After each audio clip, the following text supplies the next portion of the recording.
ည7:00နာရီခက်လက်သွားမယ့် vlog လေးပဲဖြစ်ပါတယ်ဒီ class တော့မှာဘယ်လို experience ရခက်လဲဆိုတာကို share လုပ်ပြပေးသွားမှာဖြစ်ပါတယ်ဗျအေးဦးဆိုကျွန်တော်တို့က e-inspire ဆိုတဲ့ shopping mall လာမှာဖြစ်ပါတယ်ပြီးရင်တော့ဒီထက်အတိုင်းဝေးသွားလိုက်ရောပါပဲ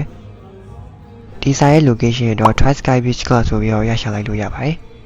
ဒီဆိုင်ကကြတော့ကြိုတင်မျိုး booking လုပ်ထားလို့လည်းရတယ်လို့ walk-in ဝင်လို့လည်းရပါတယ်ကျွန်တော်တို့က booking လုပ်ထားတော့ walk-in ပဲဝင်လိုက်ပါတယ်ပြီးတော့ကျွန်တော်တို့ table ရွေးလိုက်ပါတယ်ဒီ class ထဲကိုစစောက်ဝင်လိုက်ရတဲ့ feeling ကတော်တော်လေးကိုမှမိုက်ပါတယ်ဘန်ကောက် class တွေပါရအသက်20ပြီးမှဝင်လို့ရတယ်ဆိုမဲ့ဒီဆိုင်က clay တွေပါဝင်လို့ရပါတယ်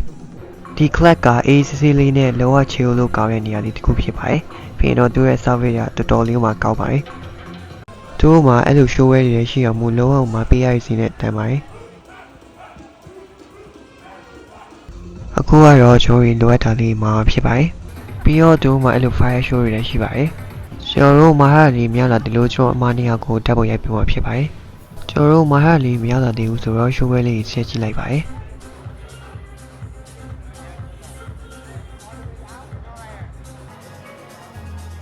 ဒါတော့ကျွန်တော်မဟာ drinks လေးရောက်လာလို့ကျွန်တော်ချီရဆင်းလုပ်လိုက်ပါတယ်အခုကကျွန်တော်ရေကူးမှာဖြစ်ပါတယ်ရေကူးရဲ့ view လေးလည်းတော်တော်လာပါတယ်ရေကူးကန်ထဲကိုကျွန်တော် fan ဆိုရောက်ခုတ်ချလိုက်ပါတယ်ပြီးရင်တော့ဟိုကူဒီကူဆောက်ကူရင်းနဲ့ပဲတော်တော်လေးမှပြောဖို့ကောင်းပါတယ်ည7:00နာရီရေကူးတာဆိုလို့ကျွန်တော်နဲ့မက္ကဆီကိုကတကယ်ချင်းတယောက်ပဲရှိပါတယ်ဒါကတော့ကျွန်တော်ရေကူးရင်းနဲ့လာမိတ်စစ်တဲ့မက္ကဆီကိုက friend တယောက်ဖြစ်ပါတယ်တော်တော်လေးမှမိုက်ပါတယ်မာရရရောက်ပြီးမို့ကျွန်တော်လေးစားလိုက်ကြပါတယ်တော်တော်လေးမှလည်းစားကောင်းပါတယ်စားကြပါဦးခင်ဗျ